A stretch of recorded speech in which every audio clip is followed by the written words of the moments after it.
Bismillahirrahmanirrahim. Assalamualaikum warahmatullahi wabarakatuh. Alhamdulillahirabbil alamin. Wassalatu wassalamu ala Rasulillah nabiyina Muhammadin wa ala alihi wa ashabihi wa man tabi'ahum bi ihsan ila yaumiddin. Amma ba'd. Kaum muslimin jemaah salat maghrib rahimani wa rahimakumullah. Alhamdulillah, kembali pada malam hari ini kita melanjutkan kajian hadis-hadis pilihan yang dikumpulkan oleh Al-Imam An-Nawawi rahimahullah. Di malam hari ini insyaallah kita akan membaca dua hadis karena hadis pertama sangat pendek dan hadis kedua juga sudah pernah kita mengambilnya sebagian pembahasan terkait dengan kehidupan dunia ini. Kata beliau rahimahullah, Al-Imam An-Nawawi Yahya ibn Syaraf Abu Zakaria Asy-Syafi'i an Ibnu Abbas radhiyallahu ta'ala anhu qala anna Rasulullah sallallahu alaihi wa alihi wasallam qala innallaha tajawaza li an ummati al-khata' wan nisyan wa mastukrihu alaihi. Haditsun hasan rawahu Ibnu Majah wal Baihaqi wa ghairuhuma. Ini hadits hasan riwayat Ibnu Majah dan Al Baihaqi serta selain dari keduanya. Kata beliau dari Ibnu Abbas, sepupu dari Nabi kita, anak dari paman beliau. Katanya bahwasannya Rasulullah sallallahu alaihi wasallam pernah bersabda, Allah Subhanahu wa taala memaafkan untukku dari umatku al-khata' yang mereka lakukan karena tidak sengaja, wan nisyan yang mereka lakukan karena lupa, wa mastukrihu alaihi dan apa yang mereka lakukan karena dipaksa atasnya. Hadis ini kabar gembira tentunya bagi seorang muslim dan muslimah bahwa Allah Subhanahu wa taala hanya menyiksa dan mencatat sebagai kesalahan kita yang diniatkan oleh hati, yang disengaja. Adapun yang dilakukan karena salah, lupa atau dipaksa, itu dilewatkan, dimaafkan. Tentunya ini yang beliau katakan ini telah jelas di Quran, juga menegaskan hal tersebut. Misal kita bisa baca firman Allah Subhanahu wa taala dalam surat Al-Ahzab ayat 5. Kata Allah, "Walaisa 'alaikum junahun fima akhta'tum bih, walakin ma ta'ammadat qulubukum." Tidak ada dosa bagi kalian pada apa yang kalian lakukan karena tidak sengaja, karena kesalahan yang tidak disengaja. Akan tetapi yang Allah Subhanahu wa taala catat sebagai dosa adalah ma ta'ammadat qulubukum, apa yang hati kalian sengaja melakukan. Kalian berniat untuk melakukannya. Dan ini juga yang difirmankan oleh Allah Subhanahu wa taala di dalam Al-Qur'an terkait dengan orang yang dipaksa. Kata Allah, "Man kafara billah min ba'di imanihi." Barang siapa yang kafir kepada Allah setelah keimanannya, artinya dia murtad,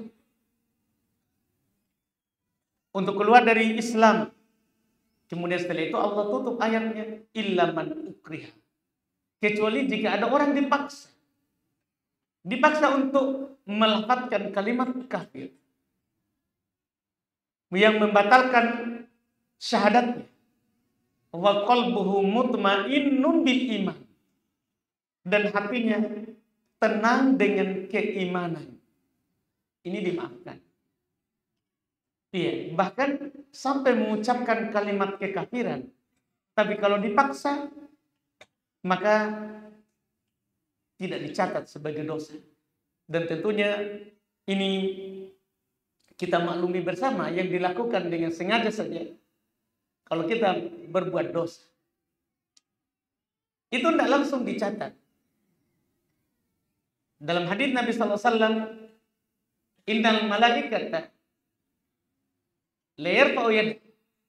Sesungguhnya malaikat itu mengangkat tangan untuk mencatat dosa kalau kita lakukan. Tapi kapan dia jatuhkan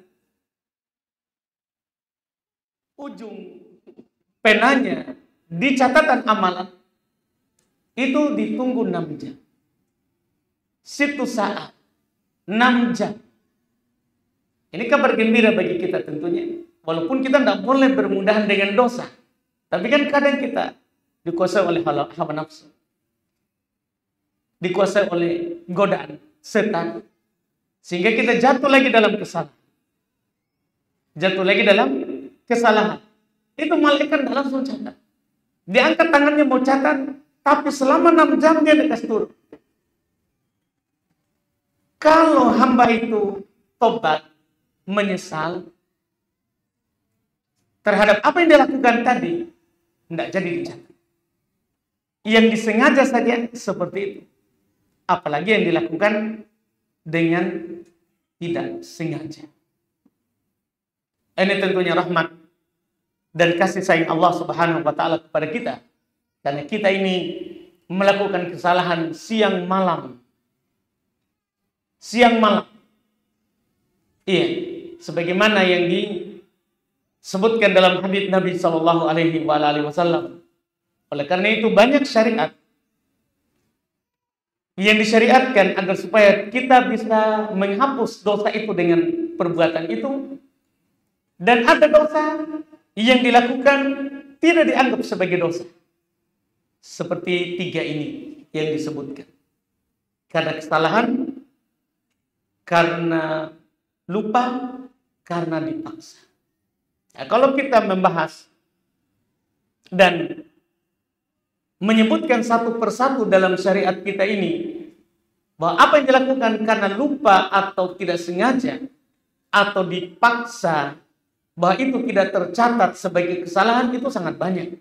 Kita akan membuka pembahasan fikih, sholat, puasa, dan yang lainnya. Misal kita contoh dalam sholat. Dalam sholat disebutkan oleh para ulama, ada orang sholat tidak berwudu, lupa. Apakah berdosa atau tidak? Kalau sengaja, berdosa. Bahkan sebagian ulama mengatakan bahwa ada orang sholat tidak berwudu sengaja, murtad. Karena ini dia tidak menjalankan perintah Allah di Quran. Idza qumtum ila sholati faghsilu wujuhakum wa aydiyakum ilal marafiq wamsahu bi ru'usikum wa arjulakum ilal ka'bain. Wahai orang-orang beriman, kalau kalian berdiri sholat, cuci wajah kalian, tangan sampai ke siku, usap kepalanya, cuci kakinya sampai ke mata kaki. Ini kan perintah Quran. Ada orang sengaja tidak berwudu, mengingkari Allah, juga mengingkari Nabi. Karena Nabi SAW katakan kepada orang yang masuk masjid, dia mau sholat dan salah sholatnya, kata Nabi, idza qumta ila sholat fa asbiqul wudu. Kalau kamu berdiri sholat, sempurnakan dulu wudu, baru masuk sholat. Iya, makanya para ulama sepakat, ada orang sholat sengaja tanpa wudu, dia keluar dari Islam. Karena menyelisih Allah, menyelisih Rasul. Tapi sekarang ada orang sholat, dia lupa kalau dia tidak berwudu sebelumnya. Iya, masuk sholat langsung pergi sholat. Atau dia lupa mandi junub sebelumnya. Dia keluar dari rumahnya pagi, sudah junub dengan istrinya setelah sholat subuh. Langsung pergi ke kantor. Datang sholat subuh, dia sholat subuh juga. Datang sholat duhur, dia sholat duhur juga. Tidak sadar kalau dia sedang junub. Apakah berdosa atau tidak? Kalau sengaja, dosa. Kalau tidak sengaja, tidak dikatakan berdosa. Tidak dikatakan berdosa. Dan ini tidak istilah pendapat. Oleh karena itu Allah Subhanahu wa taala telah menegaskan dalam Al-Qur'an, wa aqimis sholata lidzikri. Tegakkanlah salat itu karena mengingatku. Juga Nabi sallallahu alaihi wasallam bersabda, "Man nama sholatin aw nasiyaha falyusalliha idza dzakarha. La kafarata laha illa dzalik." Siapa yang ketiduran dari salat atau dia lupa salat bahkan, maka hendaklah dia sholat saat dia ingat. Tidak ada kafarohnya. Tidak ada denda yang dia harus tunaikan. Kecuali itu saja. Lakukan saja. Ini sholat. Sekaligus wudhu. Puasa dimaklumi bagi kita di pembahasan puasa. Ada orang makan karena tidak sengaja. Itu Nabi katakan, fal yutimma shaumah. Sempurnakan puasa. Artinya tidak orang makan dengan tidak sengaja ketika dia berpuasa. Bahkan ada orang berjima, berhubungan badan dengan istrinya di siang hari di bulan Ramadan karena lupa kalau mereka sedang berpuasa. Lupa berjamaah. Dua-duanya lupa. Dua-duanya lupa. Batal puasa atau tidak? Tidak batal. Tidak batal. Yang penting kalau diingat di tengah-tengah wajib berhenti. Wajib berhenti. Tapi kalau diingat selesai puasa ke paling ini. Lanjutkan puasa. Bahkan lebih besar dari itu, membunuh jiwa. Membunuh jiwa karena tidak sengaja. Karena tidak sengaja. Itu tidak dimaafkan. Dia tidak sengaja lempar orang pakai pensil. Biasanya orang tidak mati dengan pensil. Mati. Apakah dia dibunuh? Tidak. Padahal ada orang membunuh orang, sengaja dibunuh. Hukum Islam. Di hukum Islam, dia dibunuh. Itu jelas di Quran. Tapi kalau ada orang membunuh orang lain karena tidak sengaja seperti itu disebut oleh para ulama tadi. Biasanya orang kalau lempar pakai pulpen, pakai pensil atau batu kecil, lempar main-main, tidak sengaja. Ternyata qadarullah, takdirnya mati karena sebab itu. Sudah dia tidak dibunuh, tidak sengaja. Tidak sengaja. Ini disebutkan. Ini yang disebutkan dan banyak lagi kalau kita mau menyebutkan. Demikian pula kalau ada orang dipaksa dan dia tidak bisa menghindar. Dia tidak bisa menghindar. Disebutkan juga oleh para ulama rahimahumullah ta'ala, ini tidak ada hukum atasnya. Tidak dicatat sebagai dosa. Tidak dicatat sebagai dosa. Ini hadits yang tentunya yang sangat mulia dan sangat dicintai oleh orang-orang yang beriman ketika mendengarkannya. Karena ketika mereka dikabarkan oleh Allah Subhanahu wa taala, demikian pula Nabi sallallahu alaihi wasallam, bahwa kita ini selalu ada pencatat. Ma yalfidu min qaulin illa ladaihi raqibun atid. Tidak ada sebuah lafaz yang kita ucapkan kecuali ada raqib, ada atid. Dia catat semuanya. Tapi ternyata yang dicatat adalah yang disengaja. Yang kita lakukan bukan karena lupa. Yang kita lakukan bukan karena dipaksa. Bukan karena dipaksa. Ini tentunya adalah hadits yang sebagaimana yang saya katakan tadi, yang membuat orang-orang beriman itu berbahagia dengan. Iya, dan mereka tidak was-was serta tidak takut berlebihan. Karena dalam hidup ini itu kalau kita memiliki rasa takut yang berlebihan itu membahayakan kita.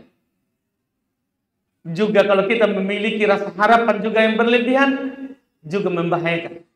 Nah, hadits ini membuat kita tidak takut berlebihan terhadap apa saja yang kita lakukan. Ya, dan juga memberikan rasa harapan yang tinggi juga dari kita kepada Allah Subhanahu wa taala untuk memaafkan apa saja yang kita tidak sengaja lakukan.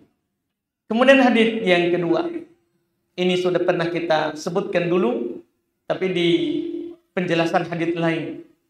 Kata beliau, ini hadits ke-40. An Ibnu Umar radhiyallahu taala anhuma qala, akhadha Rasulullah sallallahu alaihi wasallam bimangkibai. Faqala kun fid dunya ka'annaka gharib au 'abir sabil. Ini pernah kita ambil. Wa kana Ibnu Umar yaqul, idza amsayta fala tantadhiri as-subah wa idza asbahta fala tantadhiril masa. Wa khudh min sihatik li maradik wa min hayatik li mautik. Rawahul Bukhari. Hadits riwayat Imam Al-Bukhari. Kata beliau dari Ibnu Umar, Abdullah Ibnu Umar, anak khalifah yang kedua. Qala, beliau berkata, Rasulullah SAW pernah memegang pundak saya. Ya, karena Rasulullah SAW dengan para sahabat, ya, itu adalah dijadikan seperti kawan. Kadang beliau bonceng di kendaraannya, kadang beliau jalan memegang pundaknya, kadang beliau juga bahkan bercanda bersama para sahabat.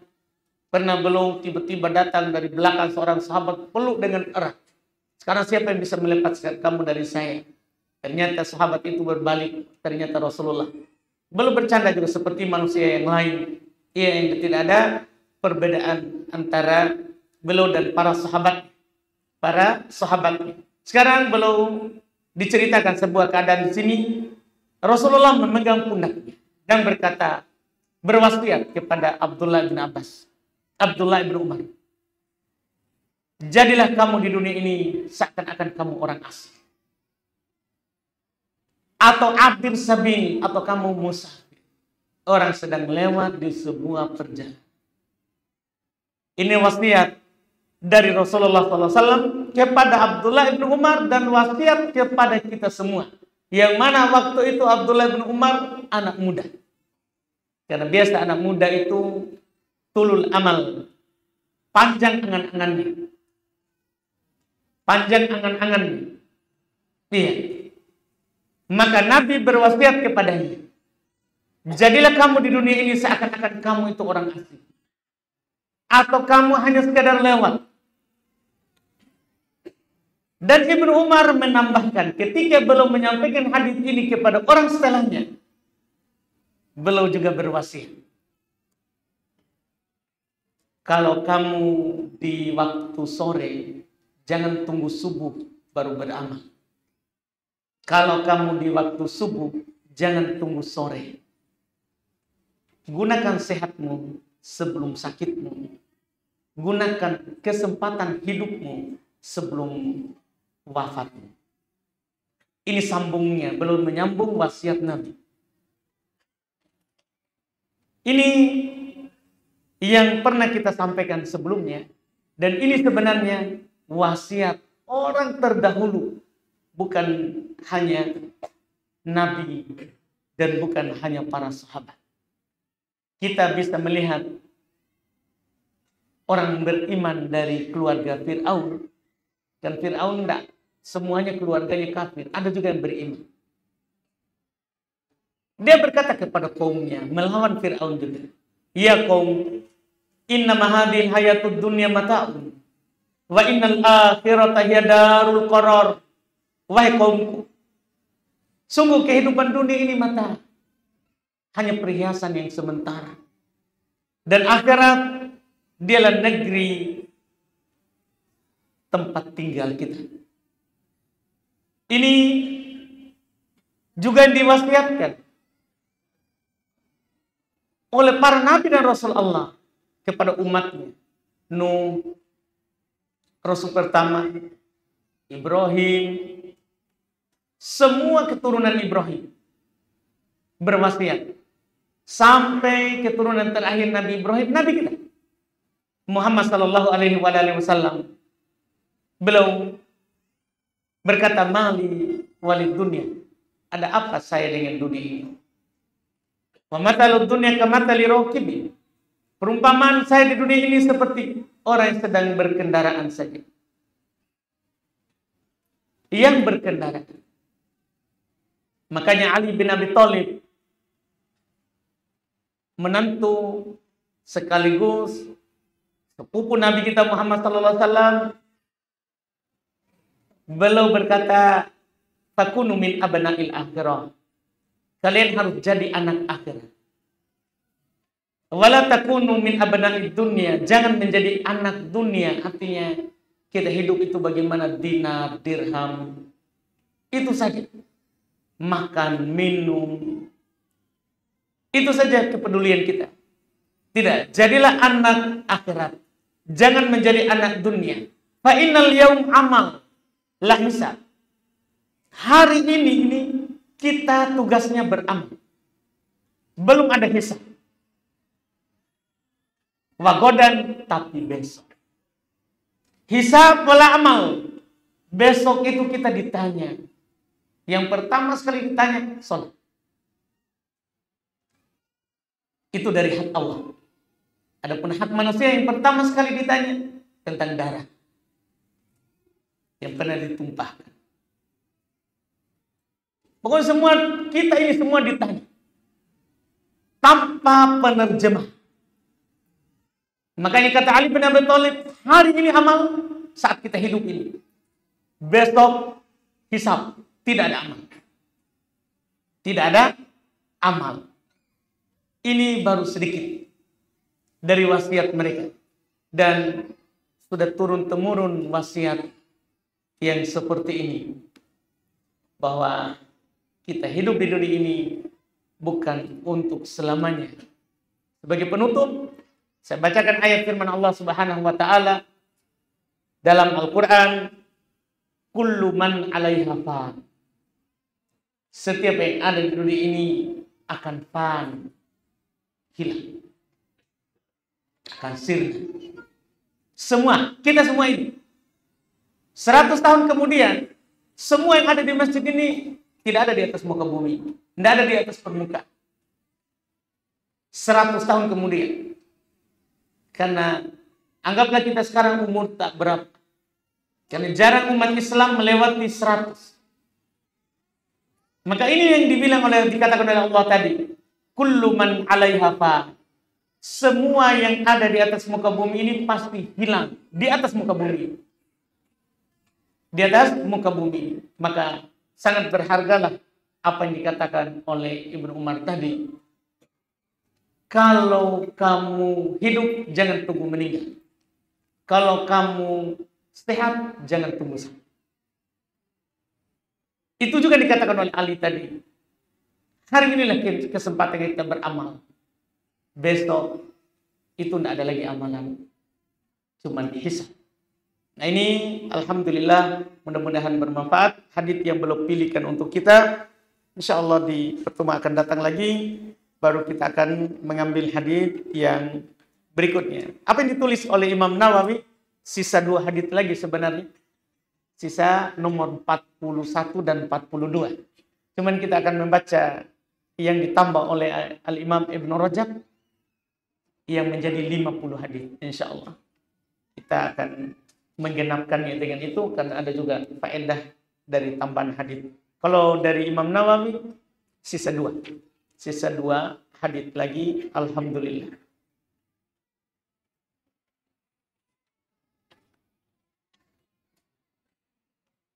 Izin bertanya Ustaz, apa hukumnya mengazankan bayi ketika baru lahir? Ada hadis, satu-satunya hadis dalam masalah mengazankan bayi saat lahir adalah penukilan bahwa Nabi ketika lahir Hasan dan Husain ada mengazankan. Tapi hadisnya dhaif. Hadisnya tidak sahih. Banyak ulama hadis yang mendoifkannya. Karena juga tidak ada penukilan dari sahabat yang terkenal tentang mengadhankan bayi saat lahir. Iya, saat lahir. Iya. Tapi bagi yang menguatkan hadis itu, kalau ada yang menghasankannya, yang menaikkan dari derajat dhaif ke derajat hasan, kan ada juga yang mensahihkannya dari kadang yang bermudahan dalam menghukumi hadis, mereka hasankan, maka ketika kita mendapatkan orang melakukannya, kita tidak ingkari. Kalau kita jelaskan hadisnya dhaif, alhamdulillah. Nih, karena memang ada hadis yang tersebar dalam hadis. Tidak sampai palsu. Hadisnya tidak sampai palsu. Disebut dengan hadis dhaif. Bahkan Syekh Albani belum naikkan derajat ke hasan.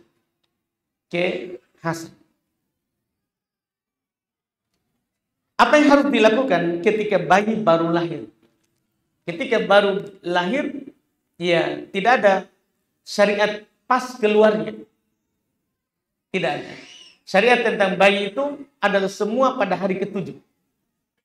Semua pada hari ke-7. Akikah, memotong rambutnya, dan menimbang, dan disedekahkan dengan nilai perak. Kemudian diberi nama, kalau belum diberi nama waktu lahir. Karena boleh beri nama waktu lahir. Saat lahir boleh beri nama. Cuman sunnahnya hari ke-7. Cuman kalau ada yang memberi nama waktu lahir, boleh. Mubah. Hal tersebut. Ya, jadi beri nama. Ya, syukur tadi sudah akikah. Akikah. Tidak ada dinukil hal-hal yang lain. Ya, memang ada waktu lahir dari yang dilakukan oleh sahabat, tapi tidak berlaku untuk kita. Itu mereka, makanya jarang kita nukil juga. Mereka kalau lahir anaknya, maka mereka bawa ke Rasulullah untuk ditahnik. Tahnik itu Nabi mengunyahkan kurma, baru belum masukkan di mulut bayi itu. Itu para sahabat lakukan karena air liurnya Nabi, air ludahnya Nabi itu berberkah. Adapun selain Nabi, maka tidak dinukil dari para sahabat ketika Nabi meninggal bahwa mereka membawa anaknya ke Abu Bakar karena tidak ada yang berberkah.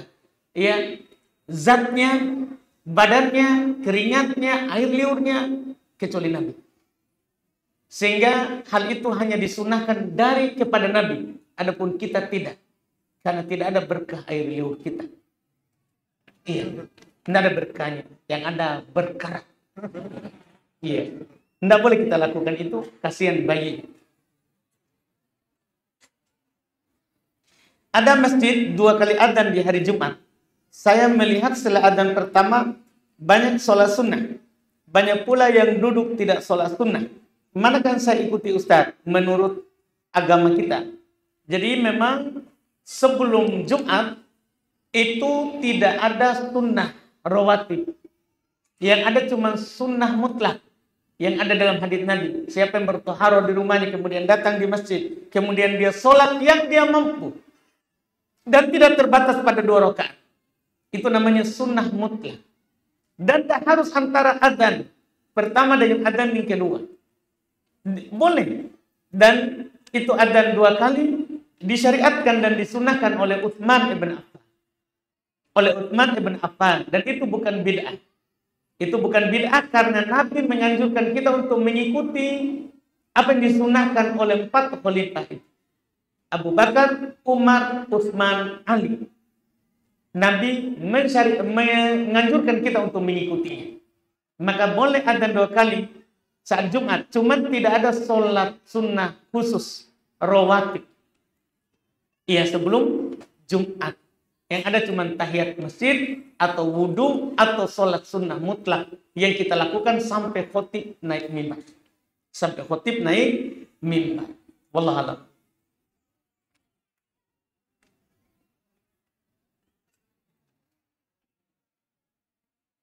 Apakah surga yang dihuni ditempati Nabi Adam adalah surga yang akan kita tempati nanti? Iya, tentunya.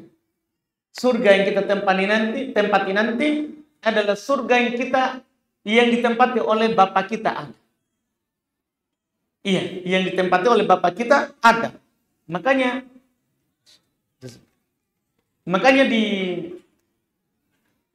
perdebatan antara Musa dan Adam, itu yang mengisyaratkan bahwa nanti surga yang kita masuki, surga itu yang Adam tempati dulu. Karena surga dan neraka dari dulu ada. Iya, dari dulu ada. Bahkan Nabi terkait dengan neraka sudah mendengar batu jatuh dari atas ke puncaknya bawah. 70 tahun lamanya baru bunyi. Berarti sudah ada. Cuman dalil bahwa surga itu memang nanti yang kita tempati adalah surga yang dimasuki oleh Adam ketika Adam berdebat dengan Nabi Musa. Jadi Nabi Musa bilang ke Adam, Adam, gara-gara kamu kami keluar surga.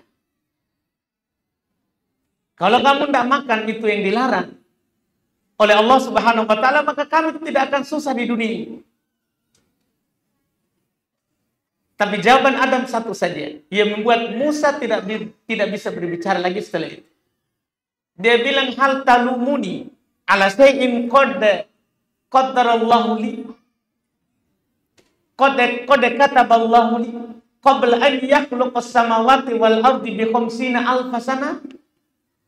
Wahai Musa, cucunya, apakah kamu mencela saya, menyalahkan saya terhadap sesuatu yang telah ditentukan oleh Allah sebelum diciptakan langit dan bumi 50.000 tahun sebelum itu?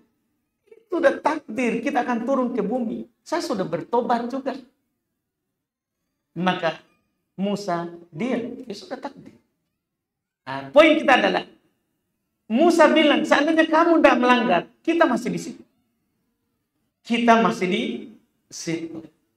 Berarti surga yang kita masuki itulah nanti surga yang Adam tempati dulu. Wallahu.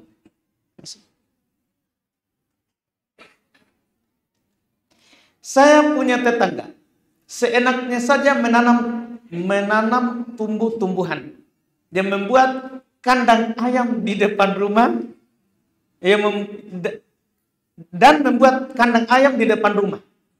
Apakah itu termasuk dolim? Saya ingin menegurnya. Takut terjadi perselisihan. Jadi apa yang harus saya lakukan dengan tetangga saya itu? Karena dia juga sudah memahami agama dan pasti sudah tahu hak orang lain. Berdosakah saya, Ustaz, jika ada di dalam hati ingin membakar kandang ayam walaupun belum melakukannya? Masya Allah. Iya. Nabi SAW bersabda begini, unsur akhaka, supaya kita berani kasih tahu, unsur akhaka doliman au madlumah. Tolong saudaramu dalam keadaan dia dolim atau didolimi. Kalau dia dolim, tolong. Kalau dia didolimi, tolong juga. Sahabat bilang, ya Rasulullah, kalau didolimi, wajarlah kita menolongnya. Kalau yang dolim gimana? Kata Nabi, tamna'uhu andulmi. Kamu menghalangi dia dari berbuat dolim. Ya, itu tetangga. Kamu kasih tahu. Bilang bahwa ini tumbuhan tak di tanahku. Ini kandang ayam tak. Kasih tahu. Tegakkan dulu hujah. Sampaikan dulu. Jangan langsung dibakar. Jangan langsung dibakar. Kalau memang kita masih malu dan agak sulit memberitahukan hal itu kepadanya, saling hadiah saja dulu. Supaya nanti lembut hatinya. Tahabu, tahadu. Saling beri hadiah. Maka kalian akan saling mencintai. Tetangga. Saling beri hadiah saja. Kirim ada apa yang kita masak. Kirim kepadanya. Nah, ketika dia sudah senang dengan kita apapun nanti yang kita kasih tahu itu dia akan, iya, tabe ini kandang tak masuk di saya. Mungkin kalau ada ayam tak potong sama-sama. Kan begitu, kan bisa. Bisa, walaupun di tetangga itu kita kasih tahu dia bahwa tidak boleh itu. Bahkan walaupun di Tanata, tidak boleh kita tanam pohon di Tanata kalau akan mengganggu tetangga. Kalau akan mengganggu tetangga, Nabi SAW katakan, iya, la yu'min. Wallahi ya la yu'min. Nabi 3 kali bersumpah, demi Allah tidak beriman. Demi Allah tidak beriman. Demi Allah tidak beriman. Dikatakan, siapa itu wahai Rasulullah? Man la ya'man jarahu bawa'iq. Orang yang tidak aman tetangganya dari gangguan. Gangguan apapun itu. Gangguan apapun itu. Gangguan dengan tanamannya, gangguan dengan hewannya. Ya, tidak masuk, tidak beriman. Tidak beriman. Jadi sampaikan dulu kepada dia, ya, jangan langsung dibakar. Nanti dia akan balas bakar rumah gara-gara bakar kandang. Bukan, jangan. Nasihati dulu, sampaikan dulu, baru nanti dilanjuti setelahnya. Apakah ilmu tasawuf itu ajaran Islam, Ustaz? Ilmu tasawuf itu adalah ilmu yang tentunya mereka ada tingkatan.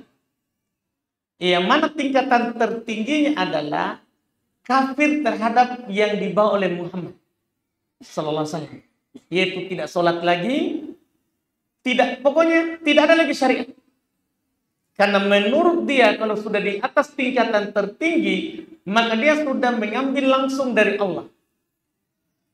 Sudah dia mengambil langsung dari Allah. Maka kalau dengan itu pengantarnya akan mengantarkan kita ke sana, maka tidak boleh. Tidak ada ilmu yang seperti itu. Nabi SAW sampai meninggal masih sholat. Belum disakit yang mau meninggal itu, sakit kerasnya, belum dipapa oleh Ali untuk pergi sholat di masjid. Sampai meninggal begitu. Kalau ada tingkatan yang membuat orang tidak lagi sholat, itu tidak boleh dipelajari. Tidak boleh mulai dari awal, walaupun nanti ya kita akan sadar mungkin di akhir. Pokoknya ini tidak boleh dipelajari. Karena ujung-ujungnya sama dengan ilmu filsafat. Kalau diingatkan dari dulu, di masa Imam Syafi'i sudah dia ingatkan. Kalau ada yang belajar ilmu filsafat, kita bagus bawa keliling di pasar dan pukul dengan sandal. Kenapa? Karena ilmu filsafat juga ujungnya adalah kekafiran, meragukan adanya Allah. Itu ilmu filsafat. Nah, sama, ketemu juga filsafat, ketemu dengan tasawuf. Ketemu dengan tasawuf. Iya, itu ilmu-ilmu yang harus dihindari, tidak boleh kita pelajari.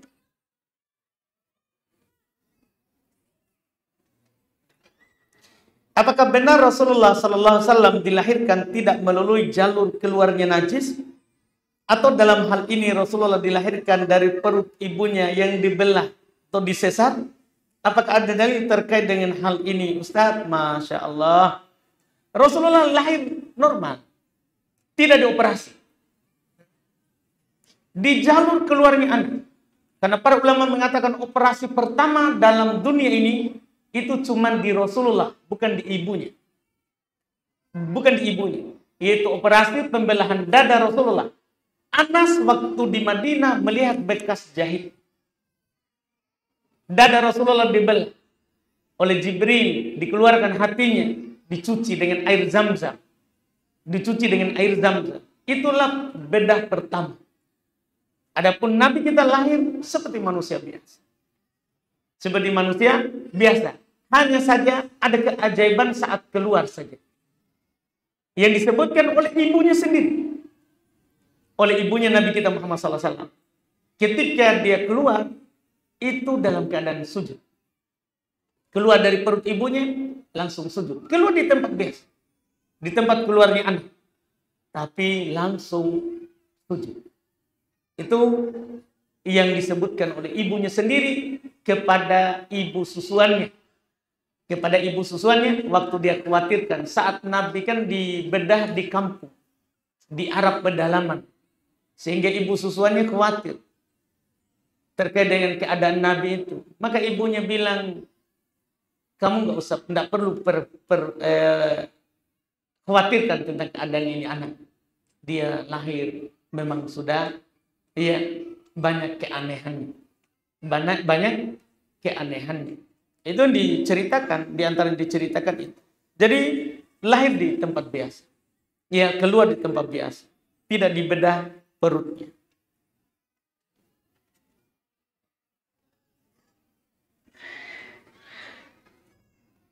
Ingin bertanya Ustaz tentang aurat laki-laki. Disebutkan aurat laki-laki dari pusar lutut. Lutut tidak mengapa kelihatan karena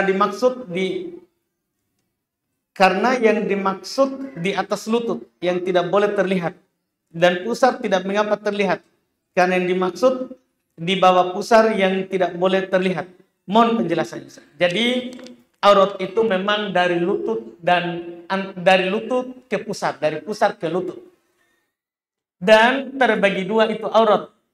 Ada aurat ringan, ada aurat berat. Aurat berat itu adalah dubur dan kubul, kelamin depan dan belakang. Itu tidak boleh kelihatan, itu berat. Adapun ringan, itulah tadi, lutut masuk, pusar masuk, cuman ringan. Nabi pernah masuk Abu Bakar, kelihatan pahanya belum tidak tutup, lututnya kelihatan, belum tidak tutup. Masuk Umar belum tidak tutup. Masuk Utsman belum tutup. Ini menunjukkan bahwa itu aurat ringan. Aurat ringan. Jadi berarti bukan aurat, tetap aurat. Karena dibilang pusar sampai lutut. Pusar sampai lutut. Teorinya, kaidahnya, kalau hal itu adalah bersambung dengannya, misalnya ini pusar bersambung dengan di bawah, masuk. Lutut bersambung dengan paha, masuk. Yang tidak masuk itu kalau sudah keluar dari ini pergelangan paha ini, lutut. Di bawahnya itu yang tidak masuk. Cuman ringan. Dimaafkan kalau kelihatan. Dimaafkan kalau kelihatan. Wallahualam. Cukup? Baik, kita cukupkan. Alhamdulillah. InsyaAllah kita lanjut lagi di pertemuan akan datang. Semoga bermanfaat. Subhanallah. Asyhadu an la ilaha illa anta astaghfiruka wa atubu ilaik. Assalamualaikum warahmatullahi wabarakatuh.